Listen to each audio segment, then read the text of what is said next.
अस्सलामुअलैकुम, आप देख रहे हैं बोल न्यूज। मैं हूं आमना खटाना। मैं हूं सैयद रजी। हेडलाइंस आप जान चुके हैं। बुलेटिन का आगाज करेंगे। पीपल्स पार्टी का किसी इदारे से इस वक्त कोई झगड़ा नहीं, नून लीग अपने बलबूते पर सियासत करे, ऐसा कहना था चेयरमैन पीपल्स पार्टी बिलावल भुट्टो का। प्रेस कॉन्फ्रेंस में मजीद कहा कि आजकल मखसूस प्लेइंग फील्ड सजाई जा रही है। मेरी तजवीज़ है कि मियां साहब दूसरे सूबों में जाने के बजाय लाहौर पर ही फोकस करें। शायद उनका खौफ निकल चुका है, ये समझते हैं कि इनको सरप्राइज दिया जाएगा।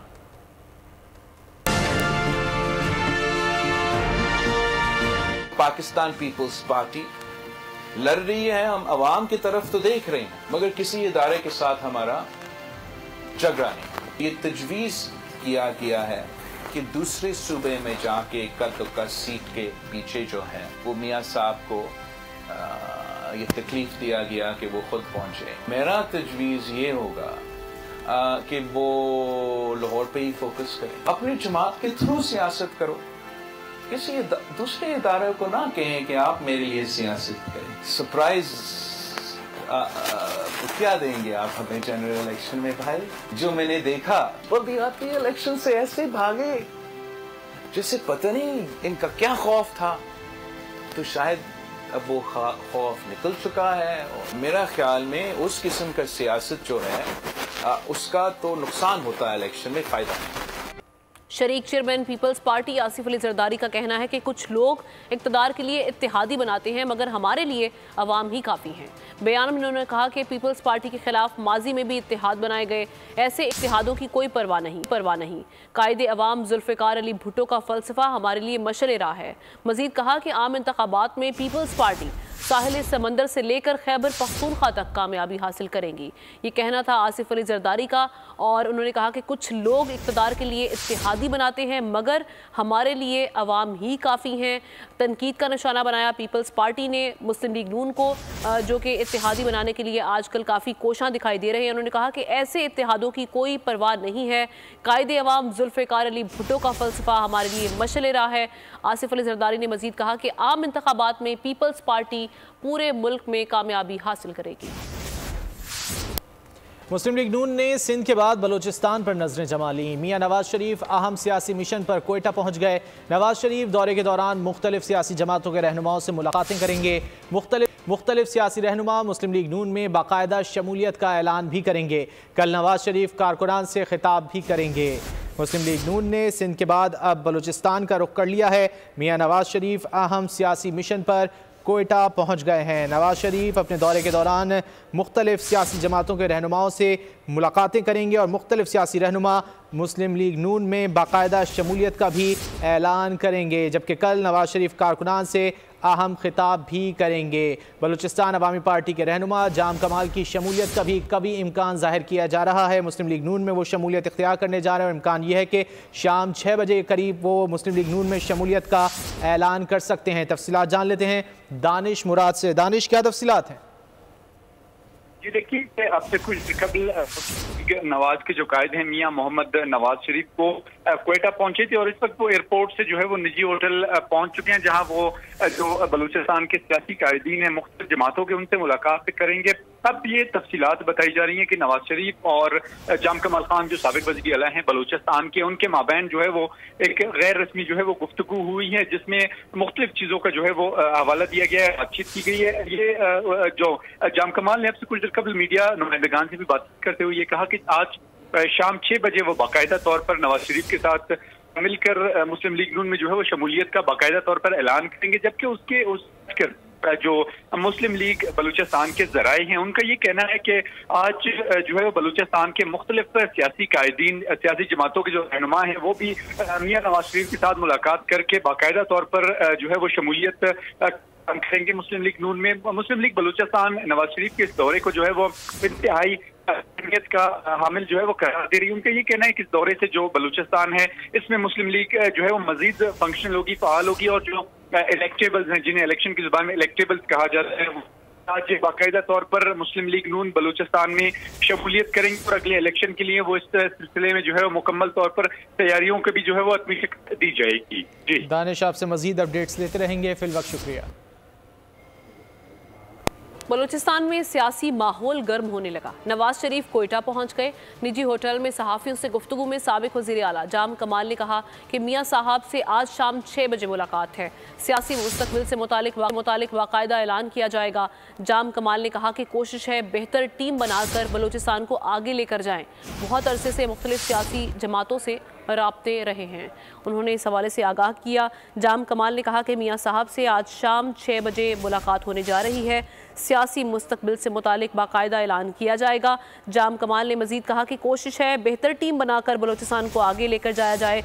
बहुत अरसे से मुख्तलिफ सियासी जमातों से राब्ते थे और आज फाइनली मियां मोहम्मद नवाज शरीफ जो कि कोयटा पहुँचे हैं, उनसे साबिक वज़ीर आला जाम कमाल खान की मुलाकात होने जा रही है शाम 6 बजे।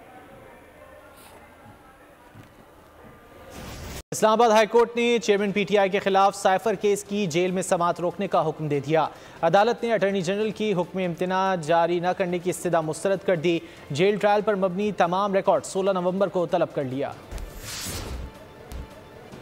साइफर केस की जेल में समाअत रोकने का हुक्म। इस्लामाबाद हाईकोर्ट ने चेयरमैन पीटीआई की दरख्वास्त पर स्टे ऑर्डर जारी कर दिया। जस्टिस मियां गुल हसन औरंगजेब और जस्टिस समन रिफत इम्तियाज पर मुश्तमिल बेंच के रूबरू समाअत। अदालत ने इस्तफसार किया, जानना चाहते हैं ऐसे क्या गैर मामूली हालात थे कि ये ट्रायल इस तरह चलाया जा रहा है। अटॉर्नी जनरल ने कहा, तमाम मुताल्लिका इदारों से रिकॉर्ड लेकर अदालत के सामने रख दूंगा। जस्टिस मियां गुल हसन ने कहा, बादियो नजर में तीनों नोटिफिकेशन हाई कोर्ट के मुताल्लिका रूल्स के मुताबिक नहीं है। अदालत ने अटॉर्नी जनरल से पूछा, कब किन हालात में किस बुनियाद पर यह फैसला हुआ कि जेल ट्रायल होगा? क्या वजूहात थी कि वफाकी काबीना ने जेल ट्रायल की मंजूरी दी? बहुत से सवालात हैं जिनके जवाबात देने की जरूरत है। अटॉर्नी जनरल मंसूर आवान ने कहा, समाअत कल रख लें लेकिन हुक्म इम्तनाई जारी ना करें। अदालत ने अटॉर्नी जनरल की हुक्म इम्तनाई जारी ना करने की इस्तदा मुस्तरद कर दी। केस की 16 नवंबर तक जेल में समाअत रोक दी। जेल ट्रायल पर मबनी तमाम रिकॉर्ड भी तलब कर लिया गया। सेनेट इजलास में फिर हंगामा आराई की नज़र हो गया। मिलिट्री कोर्ट्स की करारदाद पर बात की इजाज़त ना मिलने पर अराकीन ने एहतजाज किया। कई अराकीन नशिस्तों पर खड़े हो गए। शोर शराबे पर इजलास जुमे तक मुलतवी कर दिया गया। सेनेट इजलास एक बार फिर हंगामा आराई की नज़र हो गया। मिलिट्री कोर्ट्स की करारदाद पर बात की इजाज़त ना मिलने पर अराकीन सरापा एहतजाज नजर आए। कई अराकीन अपनी नशिस्तों पर खड़े होकर एहतजाज रिकॉर्ड करवाते रहे। शोर शराबे पर इस इजलास को जुमे तक मुलतवी कर दिया गया।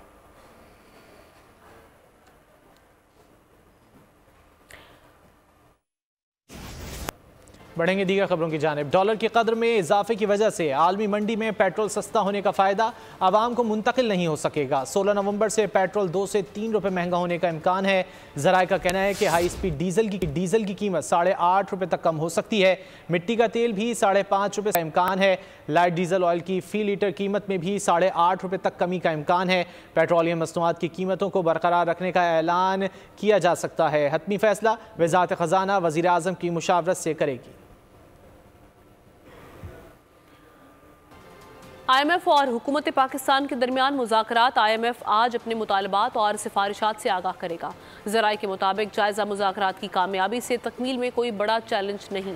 पॉलिसी सतह के मुज़ाकरात 15 नवंबर तक शेड्यूल हैं।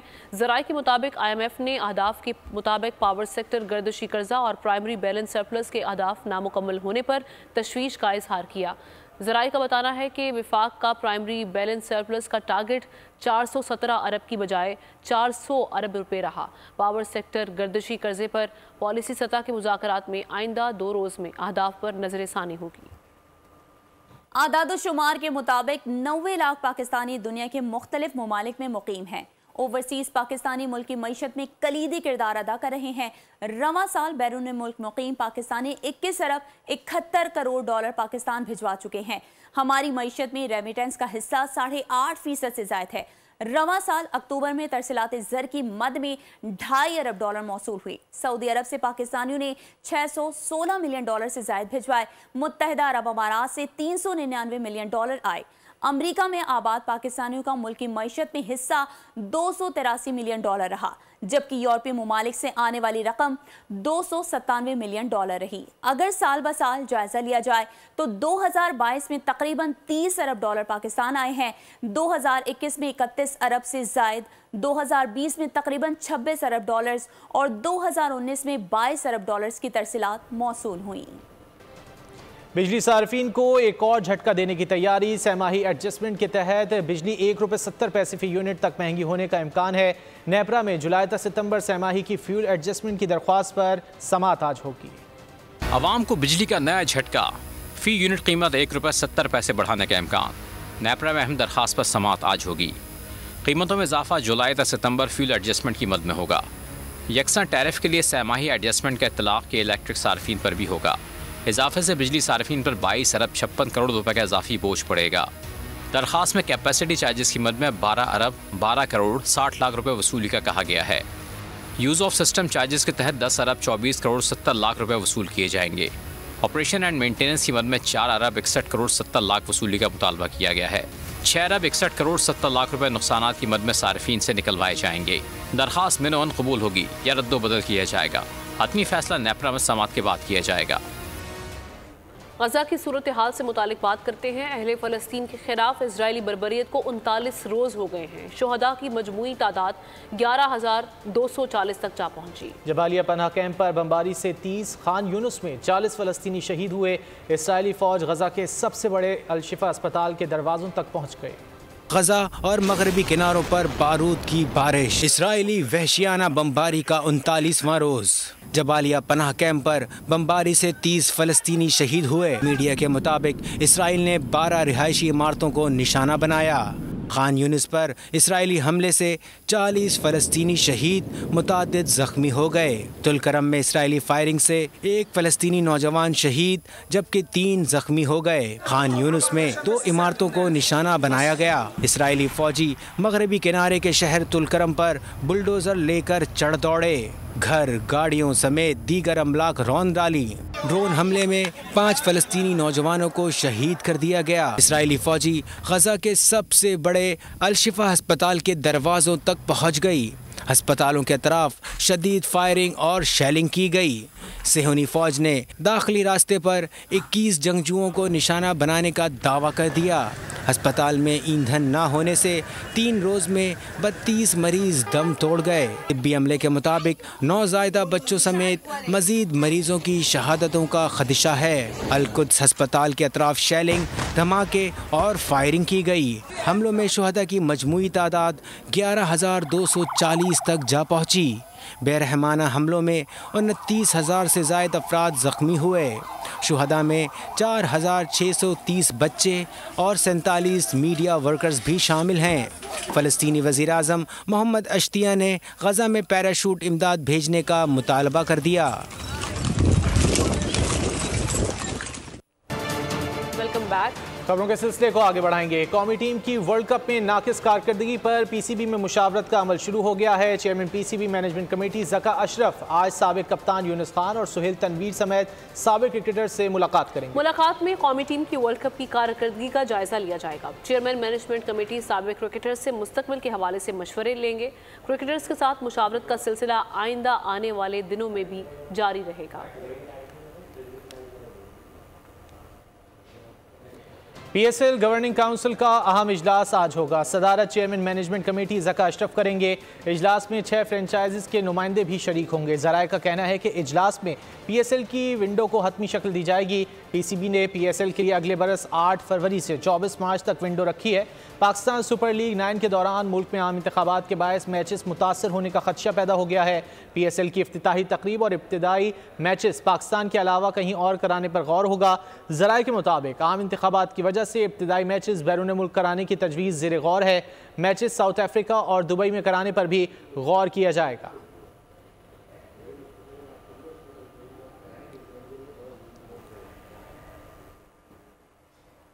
अब मुल्क में जारी महंगाई की बात करते हैं। सक्खर और गिरदोनवाह के बाजारों में महंगाई नया तूफान लेकर आई है। माश की दाल 440 रुपए से 490 रुपए फी किलो हो गई है। मुख्तलिफ दालों की कीमतों में 20 से 40 रुपए फी किलो इजाफा हुआ है। इस बारे बात करते हैं ब्यूरो हेड सक्खर शाहिद अली से, जो एक बाजार में मौजूद हैं। जी शाहिद, वहाँ की क्या सूरत हाल बताई जा रही है? एक मरतबा फिर मार्केट में जो है महंगाई का एक नया तूफान नज़र आ रहा है। कोई ऐसी वजह नज़र नहीं आ रही कि महंगाई हो, लेकिन अचानक जो है मुख्तलिफ इक़साम की दालों पर, चावलों पर फ़ी किलो कीमत 20 से 30 रुपए बढ़ चुकी है। इन्हें कि बात करें दाल चना की 180 रुपए से 210 रुपए फ़ी किलो फ़रोख्त होना शुरू हो गई है। बात करते हैं यहाँ पर जो यहाँ के मारूफ दुकानदार, ये कैसे इजाफा हो गया, क्या सूरत हाल है? ये जो आपने अभी रेट बताया, ये तो होलसेल की जो रेट है वही है। अगर कोई छोटा ग्राहक आएगा हमारे पास किलो 2 किलो लेने वाला, या मार्केट में वो जाएगा तो वो कम से कम इसको ये जो दालें हैं ये 20-20, 30-30 रुपए और मज़ीद किलो पे उनको महंगे मिलेंगे। ये जो रेट है ये आपने सारे होलसेल के बताए हैं, तो ना इनका जो है ना कोई पॉलिसी है, ना इनका कोई जो है ना, हमें कुछ समझ में नहीं आ रहा है। 2 दिन के अंदर रेट जो है ना बहुत हाई चले जाते हैं। इसी तरह दालों में, चावलों में, चावल 2 दिन कम हुए थे, नए चावल जब आए थे रेट कम थे। अभी जैसे मार्केट में थोड़ा बहुत जो है ना बड़े दुकानदारों ने उसको ख़रीदना शुरू कर दिया है तो 40-40, 50-50 रुपये फ़ी किलो पे मज़ीद और बढ़ गया है। 30 से 40 रुपए फ़ी किलो दालों पर और चावलों पर जो है वो कीमतें बढ़ गई हैं। समझ में नहीं आ रहा है कि क्यों बढ़ी हैं, वजह क्या है, इसके बारे में कोई बताने को तैयार नहीं। शाहिद, बहुत शुक्रिया आपका। पाकिस्तान में गैर कानूनी तौर पर मुकीम अफगान बाशिंदों की वतन वापसी जारी है। मजीद 3239 अफगान बाशिंदे वतन वापस लौट गए। 580 ख़ानदान 354 गाड़ियों के जरिए रवाना हुए।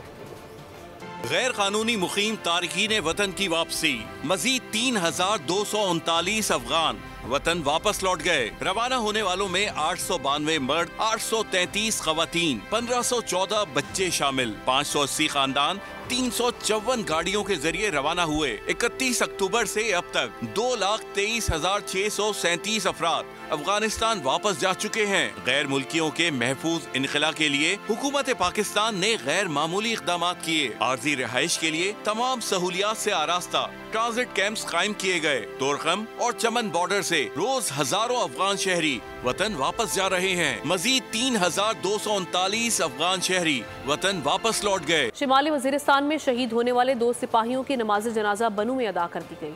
ISPR के मुताबिक शोहदा में 19 साला मोहम्मद सुहेल और 25 साला अब्दुल्ला शामिल हैं। नमाज जनाजा में आला फौजी अफसरान, शोहदा के अहले खाना और शहरियों ने बड़ी तादाद में शिरकत की। शोहदा को उनके आबाई इलाकों में मुकम्मल फौजी एजाज़ के साथ सुपुर्द खाक कर दिया गया। ISPR का बताना है कि शोहदा की कुर्बानियाँ मादरे वतन से दहशतगर्दी की लानत के खात्मे को तक़वियत देती हैं। खबर शामिल करेंगे फैसलाबाद से, जहां नवाही इलाके डिशकोट में 1 माह कबल ज्यादती के बाद कत्ल होने वाली 7 साला महक फातिमा के कातिल को गिरफ्तार कर लिया गया। CPO फैसलाबाद कहते हैं कि मुलजिम को पकड़ना हमारे लिए एक चैलेंज था। देखते हैं उवैस सत्तार की रिपोर्ट। फैसलाबाद के नवाही इलाके डिचकोट में 7 साला महक फातिमा लापता हुई, जिसकी लाश अगले रोज झाड़ियों से बरामद हुई। पुलिस ने तहकीकात का आगाज किया तो 300 से ज्यादा लोगों को जेर तफ्तीश रखा। बिलाखिर 14 नवंबर को पुलिस ने गांव में मेहमान बनकर आए मुनीर नामी शख्स को हिरासत में लिया, जिसने जुर्म का इकरार कर लिया। हमारी सोसाइटी में एक बंदा मंजर आम पे आता है, आप देखें कि जिन वालदैन की बच्ची बच गई उन्होंने माफ़ कर दिया, इसने किसी और की बच्ची मार दी। तो ये हमारे लिए आई ओपनर है कि क्या एक बंदा जिसके क्राइम को आप माफ़ कर रहे हैं, आप देखें आगे जाके किस तरह क्राइम कमिट। पुलिस ने मुलजिम मुनीर को मीडिया के सामने पेश किया, जिसने बताया कि उसने मासूम महक फातिमा को बिस्किट का लालच देकर बुलाया और ज्यादती के बाद कत्ल कर दिया। मुलजिम ने इससे कबल कजवानी के इलाके में भी नन्ही बच्ची को अपनी हवस का निशाना बनाया था। पुलिस ने मुलजिम मुनीर की DNA रिपोर्ट भी हासिल कर ली, जिसमें बच्ची से ज्यादती साबित हो चुकी है। कैमरामैन मोहम्मद इदरीस के साथ उवैस सत्तार, बोल न्यूज, फैसलाबाद। पुलिस ने पिशावर के इलाके 4 सद्दा रोड पर दूल्हे के अंधे कत्ल का सुराग लगा लिया। 2 मुलजिमान को गिरफ्तार कर लिया। कत्ल में दुल्हन भी मुलव्वस निकली। मजीद बता रहे हैं पिशावर से बोल न्यूज़ के नुमाइंदे नवाब शेर, जो इस वक्त SP उसामा आमीन के साथ मौजूद हैं। जी बिल्कुल, पेशावर पुलिस ने अहम कार्रवाई करते हुए दुल्हा के कातिल को जो है वो गिरफ़्तार कर लिया है। मेरे साथ इस वक्त SP फ़कीराबाद डिवीज़न उसामा साहब मौजूद है, उनसे इस हवाले से बात करते हैं। जी बताइए, इस केस को किस तरह ट्रेस किया और कितने मुलजिमान गिरफ़्तार किए गए?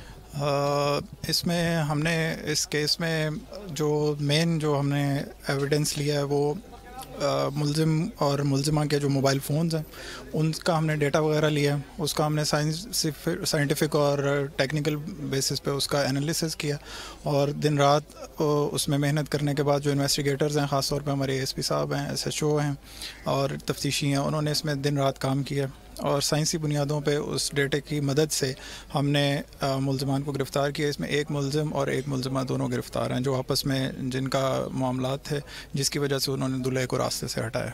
जैसा कि आप लोग देख रहे हैं कि जो दूल्हे के कातिल है, दो मुलजिमान को शुक्रिया आपका नवाब शेर। खबर है कराची से, जिसके लिए तीसरा रैपिड ट्रांसपोर्ट मंसूबा रेड लाइन इल्तवा का शिकार हो गया। जदीद सहूलियात से आरास्ता BRT रेड लाइन पर तामीराती काम तो शुरू हुआ, जगह जगह खुदाई भी हो रही है, मगर फिर इसे रोक दिया गया है। मंसूबे में तातुल की वजह से ट्रैफिक की रवानी शदीद मुतासिर हो रही है। तफसीलात अता हुसैन की रिपोर्ट। रेड लाइन के लिए इंफ्रास्ट्रक्चर लगा खुड्डे लाइन, मगर BRT मंसूबे को रेड कार्ड दिखा दिया गया। बस रैपिड ट्रांसपोर्ट मंसूबे का तीसरा फेज शुरू में तो काम था खासा तेज, मगर फिर अचानक ही ब्रेक लगा दिया गया।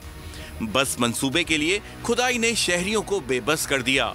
जो सफर मिनटों का था उसके लिए कई घंटे लगने लगे।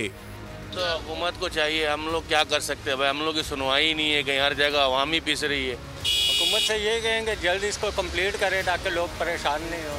सर मैं हुकूमत को सिर्फ इतना कहूँगा कि अल्लाह हुकूमत को नेक हिदायत दे, बस जल्द से जल्द काम बन जाए। BRT रेड लाइन मंसूबे का आगाज मॉडल कॉलोनी से किया जाना है, जिसे मलीर कैंट, सफूरा चौक, मौसमियात और न्यू एमेजिना रोड से गुजरना है। ट्रैक पर 23 बस स्टेशन भी बनाए जाने हैं। सिंध हुकूमत की जानिब से शुरू होने वाला रेड लाइन मंसूबे का काम कब मुकम्मल होगा और शहरी कब इससे मुस्तफीद हो सकेंगे, ये तो आने वाला वक्त ही बताएगा। कैमरामैन मोहम्मद अली के हमरा अता हुसैन, बोल न्यूज़, कराची।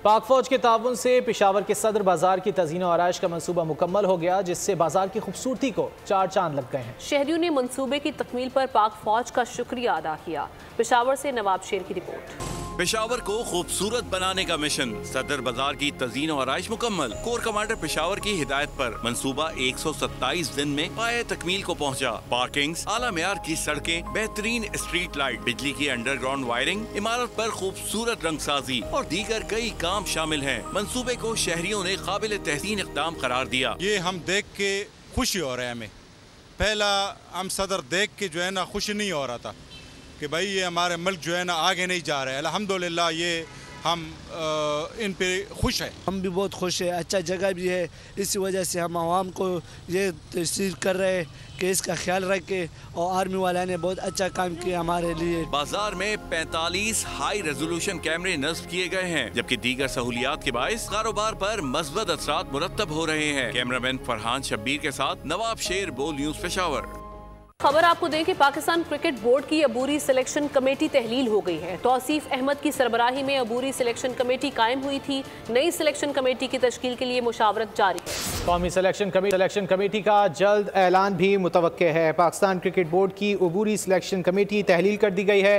तौसीफ अहमद की सरबराही में अबूरी सिलेक्शन कमेटी कायम की गई थी। तफसीलात जान लेते हैं नुमाइंदा खुसूसी अब्बास शब्बीर से। अब्बास, क्या तफसीलात हैं? देखिए, वर्ल्ड कप में मायूस कुन कारकर्दगी के बाद अब पाकिस्तान क्रिकेट बोर्ड की जो मैनेजमेंट कमेटी है वो बड़े फैसले क्रिकेट की बेहतरी के लिए और मुल्क की बेहतरी के लिए करने जा रही है।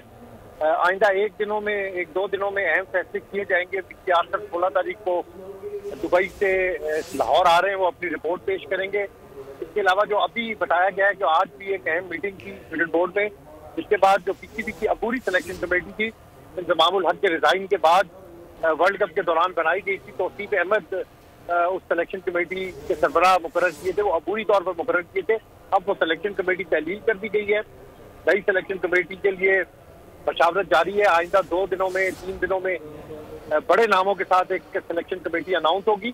साथ साथ कल बाबर आजम को भी ज़का अशरफ ने बुलाया है, वो भी अपनी रिपोर्ट देंगे वर्ल्ड कप में कारकर्दगी के हवाले से। निकी आर्थर भी लाहौर आएंगे। फिर जो टीम मैनेजर हैं वो भी ज़का अशरफ साहब से मुलाकात करेंगे, अपनी रिपोर्ट देंगे। लेकिन जो हमारे ज़राए बताते हैं कि ये सब कुछ तब्दील होने जा रहा है। एक नई मैनेजमेंट तमाम जो साबिक टेस्ट क्रिकेटर्स हैं जिनसे मशावरत की जा रही है बेहतरी के लिए, उनकी मशावरत से नई टीम मैनेजमेंट आइंदा कुछ दिनों में अनाउंस होगी। नई सिलेक्शन कमेटी होगी, नया कप्तान होगा, तो अहम फैसले क्रिकेट के लिए और इसका रिजल्ट आपको ऑस्ट्रेलिया और न्यूजीलैंड दौरे में नजर आएगा। इस वक्त बाबर आजम को कल बुलाया है, मिकी आर्थर का इंतजार है कि वो खुद इस्तीफा देते हैं या उनसे माजरत कर ली जाए।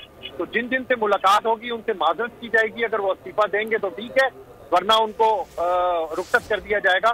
तो ये अहम फैसले आइंदा 2 दिनों में होने जा रहे हैं। अच्छा अब्बास, ये भी खबरें गर्दिश कर रही थी कि बाबर आजम को जो ऑस्ट्रेलिया की टेस्ट सीरीज है उस तक कप्तान रखने की तजवीज़ थी, इस हवाले से क्या इत्तला? देखिए अभी बहुत सारी तजावीज़ है, हतमी फैसला मैंने आपको बताया कि 1-2 दिनों में होगा। सबसे ज़का अशरफ साहब मुलाकात कर रहे हैं, साबिक टेस्ट क्रिकेटर्स को भी ऑन बोर्ड उन्होंने लिया हुआ है, जो उनसे मुलाकात नहीं कर पा रहे उनसे टेलीफोनिक राब्ते किए जा रहे हैं। और बहुत अच्छे तरीके से इस मामले को देखा जा रहा है कि जहां पर जिस शख्स की जरूरत है उसको उस जगह के ऊपर इंडक्ट किया जाए, right person for right job. Mickey Arthur साहब ने की जो टीम थी, आप उनकी कारकर्दगी देख लें, उनमें ऐसे भी लोग शामिल थे जो टेस्ट भी नहीं खेले। और मिकी आर्थर जब लीग के साथ थे तो 8वें नंबर से 8 में से 6ठे नंबर के ऊपर उनकी काउंटी आई थी। तो ये उनका तजुर्बा था, उनको किस बेस के ऊपर रखा गया था, इस चीज को भी देखा जा रहा है कि साबिक मैनेजमेंट कमेटी के चेयरमैन नजम सेठी साहब से उनके क्या ताल्लुकात थे कि इतनी बड़ी हायरिंग की गई थी अपने लेजेंड्स को इग्नोर करके। तो ये सारी चीजें देखकर आइंदा मुस्तकबिल का फैसला किया जाना है आइंदा 1-1.5 दिन में।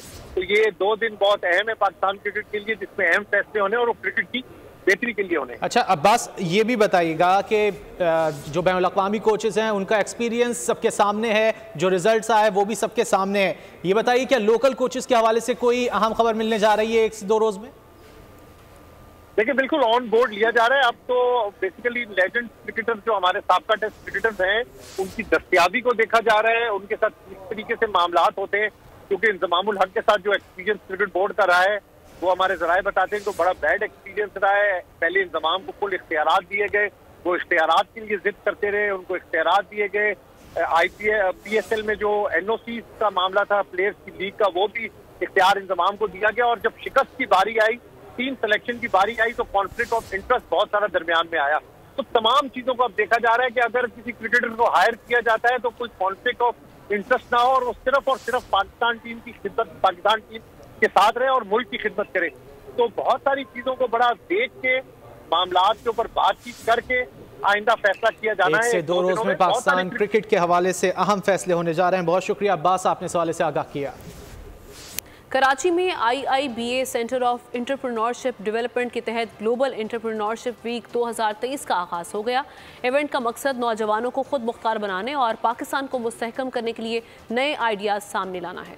इस बारे रिपोर्ट तैयार की है मरियम हसन ने।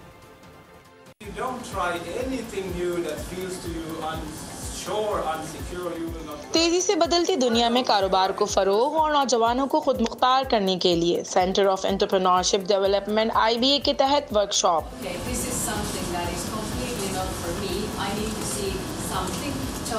फिनलैंड की टुर्को यूनिवर्सिटी के फैकल्टी मेंबरान ने अपने शुरा को ट्रेनिंग दी। एंटरप्रेन्योरशिप डेवलपमेंट इवेंट में पाकिस्तानी जामियात में एंटरप्रेन्योरशिप की तालीम के फ़रोग़ के लिए मुख्तलिफ जामियात के फैकल्टी मेंबरान ने बड़ी तादाद में शिरकत की। फिनलैंड की टुर्को यूनिवर्सिटी के फैकल्टी मेंबर जोखम रेमस्ट्रॉम का कहना था कि एंटरप्रेन्योरशिप के जरिए बेरोजगारी जैसे मसले का पाकिस्तान से खात्मा मुमकिन है।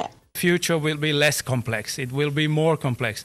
And to me, entrepreneurship is a way to give young people, the tools, the methods to survive in this, really complex world. So through entrepreneurship, you can get those, skills and stuff. So I'm really happy that I can see that also here. It's a big focus on, love your young people and you want to help them survive and succeed in the world that they are facing. So Pakistan and for the IBA for the first time now, it's been boosting entrepreneurship in university education. The workshop, we've been focusing on the foundations of entrepreneurship education, what it means, and we have been sharing our experiences from Finland, from University of Turku, and shared mistakes and shared what we have done in Turku, our success stories, and we have had a really vivid discussions here with the participants.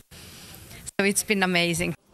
Centre of entrepreneurship development की सरबराह लाला रुख एजाज ने workshop के अगराज़ व मकासद बताते हुए कहा कि दुनिया भर में एंटरप्रेन्योरशिप वीक 2023 मनाया जा रहा है। IBA में मुनक़दा सेमिनार भी इसी सिलसिले की कड़ी है। दुनिया भर में ग्लोबल एंटरप्रेन्योरशिप वीक मनाया जाता है। 200 ममालिक जो हैं वो शामिल हैं इन सेलिब्रेशन में। ओवर 10 मिलियन लोग एक साथ एंटरप्रेन्योरशिप को सेलिब्रेट कर रहे हैं। तो ये बहुत ही एक अच्छा मौका है एंटरप्रेन्योरशिप को पुश देने का, क्योंकि इसमें यंग जनरेशन जो है, यूथ और हम जैसे इंस्ट्रक्टर्स जो हैं वो किस तरीके से लोग जो है वो ख़ुद मुख्तार हो सकते हैं, सेल्फ एम्प्लॉयड हो सकते हैं, उसके ऊपर बहुत सारी बातचीत होती है। IBA इसको सेलिब्रेट कर रहा है CED के तहत। वर्कशॉप में शरीक मुख्तलिफ जामियात के फैकल्टी मेंबरान ने कहा कि फिनलैंड से आए माहिरीन की दी गई टिप्स और आउटलाइन के जरिए पाकिस्तानी जामियात में एंटरप्रेन्योरशिप कोर्सेज में बेहतरी लाने में मदद मिलेगी। They've done a really good job in making us understand how to create a course in entrepreneurship and how to conduct entrepreneurship. People who are working in different areas of education in the universities to benefit from this. So it was a great opportunity for me to learn about entrepreneurship. We're also learning around what is going globally. And we're also learning the patterns of what's going in Europe, in Finland specifically, and how we can, integrate those practices into our learning system. माहिरीन के मुताबिक मुल्क में बढ़ते मसाइल की एक बड़ी वजह रोजगार के मौके ना होना भी है। एंटरप्रेन्योरशिप वर्कशॉप जैसी सरगर्मियां नौजवानों को खुद मुख्तार बनाने में मुआवन साबित हो सकती हैं। कैमरामैन अमजद शाह के साथ मरियम हसन, बोल न्यूज़, कराची। कुदरत का शाहकार सुबह सवेरे कनाडा की फजा कैलेडोस्कोपिक रोशनियों से रंग गई। खूबसूरत नज़ारे को पायलट ने कैमरे में कैद कर लिया। इसके साथ ही न्यूज़ बुलेटिन से इतना है। मज़ीद किसी भी खबर की तफसील के लिए विजिट कीजिए हमारी वेबसाइट bolnews.com और देखते रहिए बोल न्यूज़।